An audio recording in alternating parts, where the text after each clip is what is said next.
Hello दोस्तों, स्वागत है आपका आपके पसंदीदा यूट्यूब प्लेटफॉर्म नोट्सबुक आईएएस में। दोस्तों, आज हम लोग बात करेंगे किस पे, तो गवर्नर वाले टॉपिक पे। और गवर्नर वाला जो टॉपिक है बहुत ही गर्म है और हमेशा गर्म मुद्दा रहता है। तो इस पे हम लोग विस्तृत रूप से चर्चा करेंगे। और यह मेंस के अकॉर्डिंग जीएस पेपर 2 में, और ऐसे आप देख सकते हैं कि प्रीलिम्स में पूछा ही जा सकता है। चाहे आपका यूपीएससी का प्रीलिम्स हो, चाहे यूपीपीसीएस का हो, चाहे अदर स्टेट जो पीसीएस है वहाँ पे, ठीक है। तो यह क्यों आया है, न्यूज़ में क्यों बना हुआ है इस समय, अगर प्रेजेंट टाइम कहा जाए तो आपको पता भी होगा कि बहुत समय पहले से ही लगभग तमिलनाडु हो गया, लगभग साउथ स्टेट जो है, साउथ इंडिया के जो स्टेट हैं, वह ये आरोप लगा रहे थे कि जो गवर्नर हैं वह बहुत सारे राज्य विधानसभा के द्वारा जो विधेयक होते हैं उन विधेयकों को मंजूरी नहीं दे रहे हैं। मंजूरी नहीं देने का मतलब ये नहीं कि कोई, चूंकि नहीं दे रहे हैं उसका कारण भी एक है कि संविधान में कहीं भी टाइम फ्रेम मेंशन तो है नहीं कि कितने टाइम में सब जो विधेयक आ रहे हैं उस विधेयक पे मंजूरी देना है गवर्नर को। अब यही एक थ्रेट है जिसके कारण जो है ये सारी चीजें बनी हुई हैं। तो बात क्या आता है कि क्यों नहीं दे रहे हैं, तो दो आरोप लगाया जा सकता है।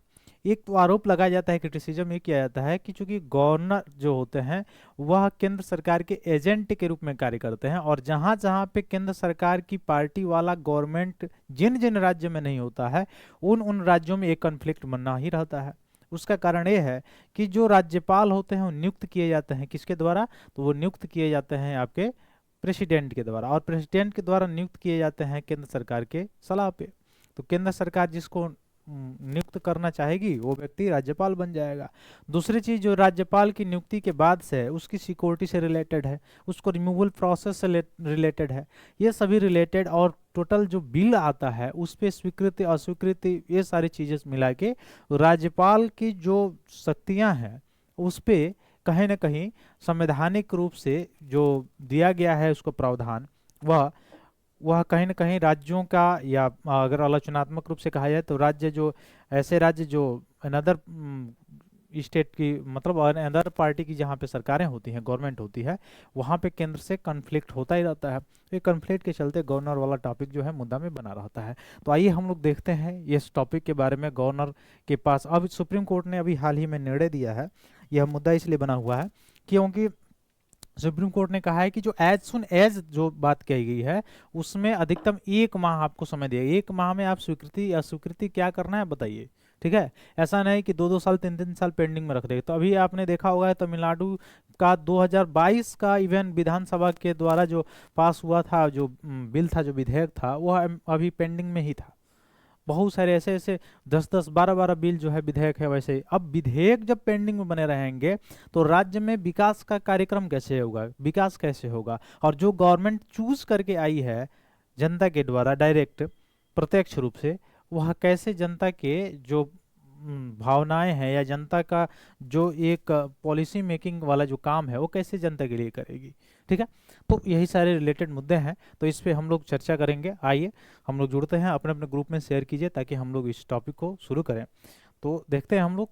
पहले हम लोग देखेंगे कि राज्यपाल वाला टॉपिक में राज्यपाल के बारे में थोड़ा सा हम लोग देख लेंगे। राज्यपाल का वर्णन कहाँ किया गया है, तो राज्यपाल का संविधान में आप देखेंगे तो भाग 6 जो है उसमें वर्णन किया है गया है, भाग 6 में। अब राज्यपाल जो है क्या किसी एक ही स्टेट का होता है कि या एक से अधिक स्टेट का हो सकता है, तो इसका भी वर्णन मूल संविधान में तो नहीं था, लेकिन 7वें संवैधानिक संशोधन अधिनियम 1956 के द्वारा ये प्रावधान कर दिया गया कि राज्यपाल जो है, जो गवर्नर है, वह एक या एक से अधिक राज्यों का राज्यपाल एक ही व्यक्ति को क्या किया जा सकता है, नियुक्त किया जा सकता है, अपॉइंट किया जा सकता है। एक से अधिक, मोर देन वन स्टेट का जो है राज्यपाल घोषित किया जा सकता है एक ही व्यक्ति को। लेकिन राज्यपाल को जो वेतन मिलेगा वह अनुपातिक रूप से दोनों राज्य, ये नहीं कि एक राज्य से 4 लाख, एक राज्य से 4 लाख 8 लाख, ऐसा नहीं, ठीक है, दोनों राज्यों से। तो एक राज्यपाल जो है 2 या 2 से अधिक राज्यों का राज्यपाल हो सकता है, ठीक है। ये कंफर्म हो गया, कब हुआ, 7वें संवैधानिक संशोधन 1956 के द्वारा ये प्रावधान किया गया। अब इसमें भाग 6 में इसका तो वर्णन है, ठीक है। अब इसकी नियुक्ति कैसे की जाती है, इनकी नियुक्ति कैसे की जाती है, तो नियुक्ति से पहले हम लोग देखेंगे कौन सा प्रोसेस, तो नियुक्ति से पहले हम लोग प्रोसेस देखेंगे कि राज्यपाल का पद कहाँ पे है, ठीक है। तो जैसे इस केंद्र में आपने देखा होगा, केंद्र में क्या होता है, संसद होता है, लेजिस्लेटिव असेंबली जिसको कहा जाता है, ठीक है, संसद होता है। और लेजिस्लेटिव जो संसद बना होता है, जो गठन होता है संसद का, 3 चीजों से मिलके बना होता है। कौन से? एक है राष्ट्रपति, उसके बाद से लोकसभा और राज्यसभा, इन तीनों से मिलके क्या बना होता है? संसद का गठन हुआ होता है। ठीक, राज्यों में जो विधान मंडल होता है, राज्यों में विधान मंडल जो होता है, उस विधान मंडल का गठन कैसे होता है? तो वहाँ 79 में है आर्टिकल, अब उसमें 89 जोड़ दीजिए, 9 9 18 15 116, कितना हो जाएगा? 168। तो 168 वाला जो आर्टिकल है, उसमें आर्टिकल 168 में यानी अनुच्छेद 168 में बात की गई है विधानमंडल की। अब विधानमंडल का जो गठन होता है वो भी 3 चीज़ों से मिलके बना होता है। 3 चीज़ों का मतलब, एक तो राज्यपाल, 3 लोगों से मिलके बना होता है, 3 संस्थाओं से मिलके। एक तो राज्यपाल, एक हो गया विधानसभा, और एक हो गया विधान परिषद। एक हो गया क्या? विधान परिषद। तो जो विधान परिषद होता है, जैसे यहाँ पे लोकसभा क्या होता है? लोअर हाउसेस होता है, और राज्यसभा जो होता है अपर हाउसेस होता है। ठीक, वहाँ पर भी जो विधानसभा होता है वो लोअर हाउसेस होता है, और विधान परिषद जो होता है अपर हाउसेस होता है। ठीक है, लेकिन इसकी शक्तियों में कुछ अंतर है, ये हमने पढ़ा था विधानसभा और संसद जब मैंने पढ़ाया था उस समय। ठीक है, तो चूंकि हम लोगों को तो राज्यपाल के बारे में पढ़ना है, तो राज्यपाल के बारे में ही हम लोग देखेंगे। अब क्या सभी राज्यों में, बात यहाँ पे आती है कि क्या सभी राज्यों में यह विधानसभा और विधान परिषद है? तो ऐसा तो है नहीं। यानी जो विधानमंडल होता है वह द्विसदनात्मक भी हो सकता है, और द्विसदनात्मक के साथ एकल सदनात्मक भी होता है। ठीक है, अब एकल सदनात्मक जहां पे होगा वहां पे क्या केवल होगा? विधानसभा होगा, विधान परिषद वहां पे नहीं होगा। तो सभी राज्यों में विधान परिषद नहीं है, मात्र 6 राज्यों में होंगे, मात्र 6 राज्यों में विधान परिषद है। और कौन कौन से राज्य हैं? तो एक है यूपी, दूसरा है बिहार, तीसरा है महाराष्ट्र, चौथा है कर्नाटका, पांचवा है आंध्र प्रदेश, और छठवां है तेलंगाना। ये 6 ही राज्यों में क्या है? विधान परिषद है, यानी 2 सदनात्मक है। बाकी सभी पूरे भारत में 28 राज्य, 8 केंद्र शासित प्रदेशों में मिला के मात्र 6 ही में है 2 सदनात्मक व्यवस्था, बाकी 1 सदनात्मक व्यवस्था है। ठीक है, एकल सदनात्मक व्यवस्था है, मतलब केवल और केवल कहाँ क्या होगा? विधानसभा। अब विधानसभा के जो सदस्य चुने जाते हैं वो कैसे चुने जाते हैं? डायरेक्ट रूप से, प्रत्यक्ष रूप से किसके द्वारा चुने जाते हैं? तो प्रत्यक्ष रूप से किसके द्वारा चुने जाता है? जनता के द्वारा। ठीक है, प्रत्यक्ष रूप से किसके द्वारा चुने जाएंगे? जनता के द्वारा। तो जनता द्वारा प्रत्यक्ष रूप से चुने जाएंगे कौन? विधानसभा के जो आपके मेंबर्स होते हैं डायरेक्ट जनता के द्वारा चुने जाते हैं। ठीक, अब जो आती है राज्यपाल की बात, तो ये तो हम लोगों ने देखा कि विधानमंडल का जो गठन होता है वह 3 चीजों से मिलके, राज्यपाल, विधानसभा, विधान परिषद से मिलके होता है। लेकिन वहां पे राष्ट्रपति की जो चुनाव होती है, राष्ट्रपति ऐसे नहीं होता। राष्ट्रपति क्या होता है? निर्वाचित होता है। राष्ट्रपति क्या होता है? राष्ट्रपति निर्वाचित होता है, यानी राष्ट्रपति की नियुक्ति नहीं होती है, निर्वाचित होता है। कैसे होता है आगे हम लोग ने देखा भी है। ठीक है, राष्ट्रपति के बारे में जब आएगा राष्ट्रपति का टॉपिक हम लोग देखेंगे। राज्यपाल की बात अगर करें तो राज्यपाल का निर्वाचन नहीं होता है, राज्यपाल का निर्वाचन नहीं होता है। राज्यपाल की क्या होती है? नियुक्ति होती है, अपॉइंटमेंट होती है। अब इनकी अपॉइंटमेंट कैसे होती है? इनकी अपॉइंटमेंट यानी नियुक्ति होती कैसी है? तो प्रेसिडेंट अपॉइंटमेंट करते हैं, इनका प्रेसिडेंट करते हैं राष्ट्रपति, और किसके कहने पे? केंद्र सरकार के कहने पे।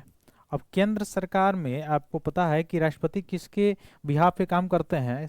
एड एंड एडवाइस पे। तो एडवाइस किसकी रहती है? Council of minister, council of minister, यानी मंत्री परिषद के सलाह पे जो है क्या करते हैं? जो केंद्र की मंत्री परिषद है प्रधानमंत्री की अध्यक्षता वाला, तो उसके सलाह पे यानी केंद्र सरकार के सलाह पे राष्ट्रपति क्या करते हैं? नियुक्त करते हैं राज्यपाल का। यही आरोप लगाया जाता है कि चूंकि केंद्र के एजेंट के रूप में ये कार्य करते हैं। अब बात आती है कि इनका यानी राज्यपाल का निर्वाचन क्यों नहीं रखा गया, निर्वाचन का प्रावधान क्यों नहीं रखा गया संविधान में। तो निर्वाचन का संविधान में इसलिए प्रावधान नहीं रखा गया क्योंकि राज्य सरकार है जो मुख्यमंत्री वो भी निर्वाचित होकर आता और यह भी निर्वाचित होकर आते तो टसल हो जाते दोनों की शक्तियों में। और जब ये भी कहते कि हम भी निर्वाचित होकर आए, ये भी निर्वाचित होकर, तो दोनों की शक्तियों में क्या हो जाता, टसल हो जाता। अब ये क्या करते हैं, राष्ट्रपति के मुख्य रूप से नीचे क्या होते हैं, ये काम करते हैं, ठीक है। और पूरा संवैधानिक प्रावधान क्या है आगे अभी हम लोग देखेंगे। अब राज्यपाल के बारे में और थोड़ा सा तथ्य अगर हम लोग जाने तो इनका काम क्या होता है। राज्यपाल का पहले शपथ देख लेंगे, शपथ कौन दिलाते हैं इनको, ओथ कौन दिलाते हैं, तो राष्ट्रपति ही दिलाएंगे, सीधी बात है। और कौन दिलाएगा, राष्ट्रपति ही दिलाएंगे इनको, ठीक है। अब राज्यपाल का एक राज्य से दूसरे राज्य में ट्रांसफर करना हो भी कौन करेंगे, राष्ट्रपति करेंगे। दूसरा, एक से अधिक राज्यों में के लिए एक ही राज्यपाल की नियुक्ति करना हो भी कौन करेंगे, राष्ट्रपति ही करेंगे, ठीक है। अब राज्यपाल जो है, जो राज्यपाल का पद है, इनका मुख्य रूप से किस काम के लिए, ये काम क्या करते हैं, तो इनका मुख्यतः जो कार्य है, यह मुख्य रूप से कार्य है क्या, कोई बिल, कोई विधेयक जब विधानमंडल मतलब आप समझ सकते हैं, मैं इसमें दोनों में सेंस में बता रहा हूँ, जहाँ पे द्विसदनात्मक है वहाँ दोनों सदन से, जहाँ एक सदनात्मक है वहाँ एक ही सदन से, ठीक है। वैसे भी राज्यों के विधानमंडल में विधान परिषद की उतनी बड़ी भूमिका नहीं होती है जितनी बड़ी वहाँ पे राज्यसभा की होती है, ठीक है, केंद्र में। तो इतना ज़्यादा नहीं लेके चलना है, बस ये देखिए कि विधानमंडल के द्वारा अगर कोई पारित या विधानसभा के द्वारा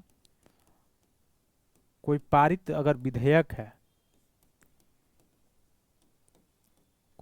विधेयक है, तो आर्टिकल 200 के तहत, अनुच्छेद 200 के तहत क्या कर सकते हैं, इनके पास 4 शक्तियां दी गई है, ठीक है। इनके पास कितनी शक्ति है, 4 शक्ति है। यानी कोई विधेयक अगर दोनों सदन से पारित होकर आया या किसी एक सदन से, जैसे विधानसभा से, विधान परिषद से पारित होके, अगर ये दोनों से पारित होकर पहुंचा है गवर्नर के पास, राज्यपाल के पास, तो राज्यपाल के पास पहली कि वह उसको स्वीकृति दे दे।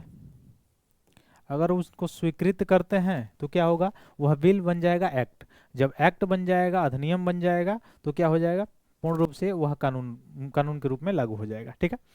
दूसरी बात कि उनको क्या कर सकते हैं, अस्वीकृत कर सकते हैं। अगर अस्वीकृत कर देंगे तो वह विधेयक क्या हो जाएगा, फेल हो जाएगा, यानी पास नहीं होगा, ठीक। दूसरी चीज, तीसरा चीज कि वह क्या कर सकते हैं, पुनर्विचार के लिए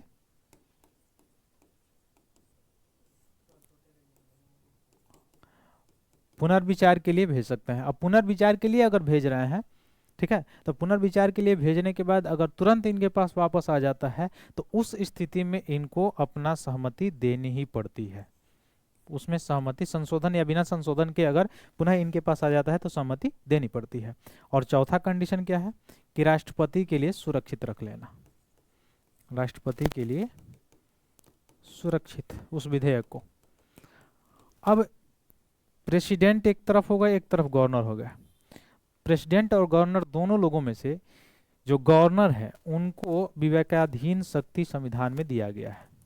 विवेकाधीन शक्ति जो है किसको दिया गया है, गवर्नर को दिया गया है, लेकिन प्रेसिडेंट को यह शक्ति नहीं मिली हुई है, ठीक है। तो ये तो चीजें ये हो गई। लेकिन धन विधेयक के संदर्भ में अगर देखा जाए, मनी बिल के संदर्भ में देखा जाए, तो मनी बिल के संदर्भ में यह केवल स्वीकृत या अस्वीकृत कर सकते हैं, पुनर्विचार के लिए नहीं भेज सकते हैं किसी विधेयक को। अब राष्ट्रपति के लिए अगर सुरक्षित कर दिए, तो राष्ट्रपति के लिए अगर सुरक्षित करेंगे तो राष्ट्रपति के पास कितना जो है ऑप्शन है, किस आर्टिकल के तहत, आर्टिकल 201 के तहत। अभी पीछे जो मैं बताया आर्टिकल वो कौन सा था, 200 था, और ये अनुच्छेद 201 के तहत राष्ट्रपति के पास क्या शक्तियां हैं, राज्य विधानमंडल के द्वारा अगर पारित कोई विधेयक राष्ट्रपति के पास पहुंचता है तो किसके थ्रू पहुंचता है, गवर्नर के थ्रू पहुंचता है। तो राष्ट्रपति के पास पहली शक्ति है कि उसको सहमति दे दें। अगर सहमति दे दें या स्वीकृति कर देंगे तो क्या हो जाएगा, वो एक्ट बन जाएगा, अधिनियम बन जाएगा। दूसरा, सहमति रोक दें या अस्वीकृत कर दें। अस्वीकृत अगर कर देते हैं तो क्या हो जाएगा, वह एक्ट नहीं बनेगा। और तीसरा क्या होगा कि रिकंसिडरेशन के लिए यानी पुनर्विचार के लिए वो क्या करें, भेज दें। अगर पुनर्विचार के लिए भेजते हैं कहाँ पे, स्टेट लेजिस्लेटिव के पास, राज्य विधानमंडल के पास, और पुनः राज्य विधानमंडल उसको पारित करके या संशोधित करके पुनः प्रेसिडेंट के पास अगर भेजती है, तो इस स्थिति में राष्ट्रपति के पास बाध्यता नहीं है कि वह उसमें सहमति ही दे।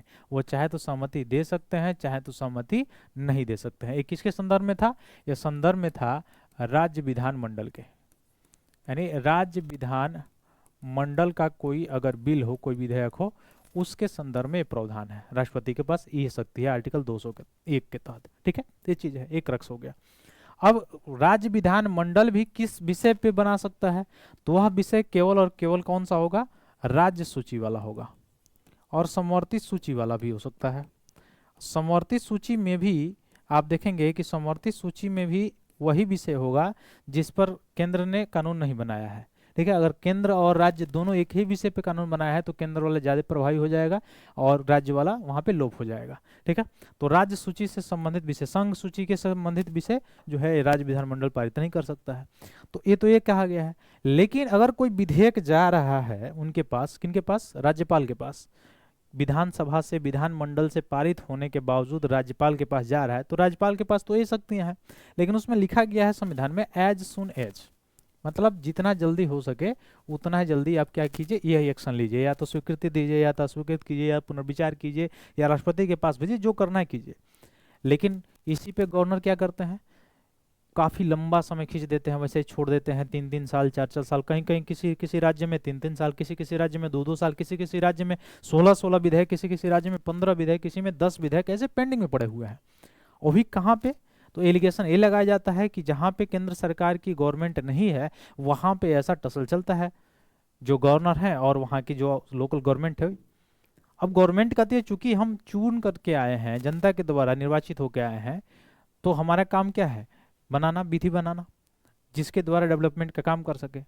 अब इनके चलते अड़चन आती है जिसके कारण यह विकास नहीं हो पाता है। तो ये मामला गया था तमिलनाडु, हालांकि बहुत सारे साउथ स्टेट जो हैं उनके मामला गए हुए थे सुप्रीम कोर्ट में। सुप्रीम कोर्ट ने कहा कि ये जो एज सुन एज वाला है, इसका मतलब ये नहीं कि आप मनमानी करेंगे, आप ये नहीं कि 5-5 साल 4-4 साल रखे रहेंगे। इसका मतलब ये हुआ कि आप जल्द से जल्द कोई एक्शन लीजिए, 1 माह के अंदर लीजिए, कि आपको राष्ट्रपति के पास भेजने वाला है विधेयक नहीं है, आप देते हैं, स्वीकृति नहीं देना है तो ना दीजिए, दोबारा वो लेजिस्लेटिव से पास करके लाएगा। ठीक है, लेकिन ऐसा नहीं कि आप 3-3 साल 4-4 साल उस पर कोई निर्णय ही नहीं दे, वो भी एक एक विधेयक नहीं, 13-13, 14-14, 16-16 विधेयकों पे। ठीक है, तो यही सुप्रीम कोर्ट का दिशा निर्देश है। तो आइए देखते हैं हम लोग क्या क्या सारी चीजें हैं इसमें। तो सुप्रीम कोर्ट ने राज्य विधेयकों पर राज्यपाल की कार्रवाई के लिए समय सीमा भी तय की है। अब क्या समय सीमा है इसको हम लोग देखेंगे। पृष्ठभूमि मैंने बता ही दिया क्या क्या पृष्ठभूमि था। ठीक है, और राज्यपाल RN रवि हैं तमिलनाडु के, वह 10 राज्य के जो तमिलनाडु के विधेयक थे 10 ठो, उनको वैसे ही पेंडिंग में छोड़ दिए थे। अभी मैं बताया हूँ आपके कि 10, 12, 13, 16 ऐसे ही पड़े हैं। तो 2023 में तमिलनाडु सरकार ने राज्यपाल द्वारा जानबूझकर देरी का हवाला देते हुए सुप्रीम कोर्ट का दरवाजा खटखटाया था। सुप्रीम कोर्ट में याचिका दायर की थी। 12 विधेयक 2020 के देख लीजिए, 13 नवंबर 2023 को राज्यपाल ने 10 विधेयकों को अपनी स्वीकृति वैसे ही रोक कर रखी हुई थी। फिर विधानसभा ने 18 नवंबर 2023 को इन विधेयकों को पुनः अधिनियमित किया। पुनः अधिनियमित करने के बावजूद भी जब राज्यपाल के पास पहुंचा, फिर भी राज्यपाल ने कोई उस पर निर्णय नहीं दिया। तो ये मैंने बताया आर्टिकल 2 के तहत क्या है, 201 के तहत क्या है, और ये आर्टिकल 142 अनुच्छेद 142 के तहत सो मोटो है, जो मुख्य रूप से इसी को पूर्ण न्याय का जो सिद्धांत कहा जाता है, इसी को सर्वोच्च न्यायालय को पूर्ण शक्ति दी गई है जिस जो पे डिसीजन सुनाता है। ठीक है, इसी के तहत सुनाया हुआ है। तो ये सारे क्रक्स मैंने बता दिया आपको कि कौन कौन सा पॉइंट है। अब केवल आपको ये याद रखना है कि राष्ट्रपति की स्वीकृति के लिए क्या क्या इसमें संशोधन के लिए समय सीमा निर्धारित किया है पहली बार सर्वोच्च न्यायालय, तो इसको याद रखेंगे। सर्वोच्च न्यायालय ने राष्ट्रपति के लिए स्वीकृति रोकना या आरक्षित रखने के लिए 1 महीना का अधिकतम समय सीमा निर्धारित किया है, और काउंसिल ऑफ मिनिस्टर के सलाह के बिना अगर सहमति नहीं देंगे तो 3 माह के भीतर बिल वापस करना होगा उनको। ठीक है, माने रिकंसल्टेशन के लिए। अगर 3 माह से ज़्यादा मतलब वो अपने पास नहीं रख सकते हैं। अगर उनको पुनर्विचार के लिए भी भेजना है तो अधिकतम 3 माह तक ही अपने पास बिल को रख सकते हैं। अगर राष्ट्रपति के पास भेजना है तो 1 माह तक अपने 1 माह के अंदर भेजेंगे, ठीक है। और विधेयक अगर पुनः पारित करना है दूसरी बार तो राज्यपाल को 1 माह के अंदर वहाँ पे क्या करनी पड़ेगी, स्वीकृति देनी पड़ेगी। यही सुप्रीम कोर्ट का तुरंत जो है ये इस पे फटकार भी लगाया गया है राज्यपाल को, वहाँ का जो तमिलनाडु के राज्यपाल थे, ठीक है। ये सारे विधेयक थे। अब आशा करते हैं ये सारी चीज़ें आपको समझ में आ गई होगी, इसीलिए मैंने क्रक्स उसका पूरा समझा दिया। फिर मिलते हैं अपने अगले क्लास में, तब तक के लिए बहुत बहुत धन्यवाद दोस्तों। जय हिंद।